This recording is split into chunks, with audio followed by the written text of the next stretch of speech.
Dear Mr. President, my name is Joy Strickland. I am the founder and CEO of Mothers Against Teen Violence in Dallas.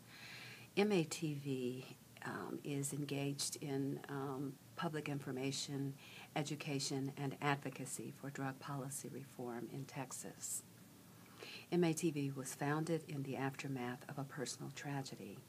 My 19-year-old son was killed by two teenagers who were under the influence of illegal drugs and who had dropped out of school and were actually engaged in low-level drug trafficking. My son was murdered with a friend, and he was home from his first year at Morehouse College, having graduated from St. Mark's School of Texas, a premier college prep academy, the year before his death.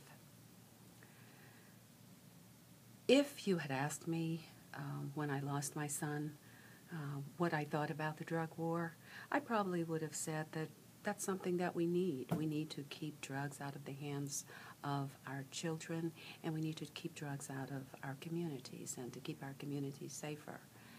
I now know, however, that far from keeping our communities safer, the drug war creates crime and violence. The drug war empowers and sustains criminals, and arresting 1.5 million Americans for nonviolent drug-related offenses every year, including 700,000 arrests for simple possession of marijuana, this does nothing to keep our communities safer. And when you look closely at those figures, it's clear that people of color are overrepresented. As a matter of fact, Mr. President, we are arresting black men at a rate 7 times the rate that black South African men were arrested at the height of apartheid. And this might be justifiable if were it not for the fact that all races of people use illegal drugs at remarkably similar rates. As a matter of fact, if there's any demographic that's more likely to use or sell illegal drugs, it would be young white males. Now, I am a victim, I and my family are victims of the war on drugs. And let's be clear, anyone who has been harmed and certainly murdered by drug-dealing gangs is a victim of the war on drugs. Anyone whose child has been cycled in and out of the criminal justice system because they suffer from the disease of addiction is a victim of the war on drugs.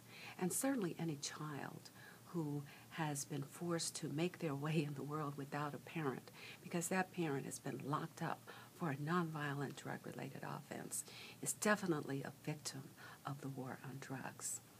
Now, I've never used an illegal substance, Mr. President, but you should know as well as anyone that it's possible for a young man, say, to make a bad decision about illegal drug use and then recover from that decision and go on with his life and fulfill all of his potential, all of what God has placed in his heart to do. But a person who's been saddled with a felony drug conviction will never recover from that. You see, that person would be unemployable because they have to check the box that says, I'm a felon, even if that felony drug conviction says nothing about their ability or their skill set or how well they could accomplish the job that they're applying for. That young person cannot live in public housing, even if that's where his family lives, because there's a 5-year ban on public housing for people convicted of a drug felony. That person cannot access food stamps, and a felony drug conviction is the only category of felony for which a person can be denied college tuition from the federal government.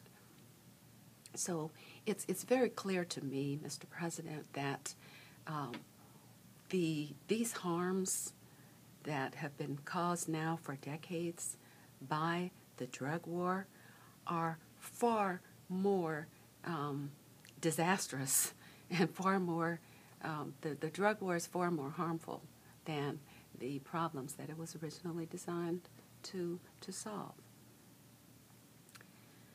Mr. President, I recently attended a press conference hosted by Gretchen Bergman, who leads Moms United to End the War on Drugs. And this press conference was held in at the National Press Club in Washington, D.C. And mothers like me all over the country were there to talk about the harms that have been visited upon their families as a result of the war on drugs. So I'm here, Mr. President, on behalf of these mothers and their children to say that it's time for this nightmare to end. And I especially want to make this plea as we lead up to Mother's Day on behalf of mothers like me who have become activists, who are working every day to assure that the arc of the universe really does bend toward justice. Thank you.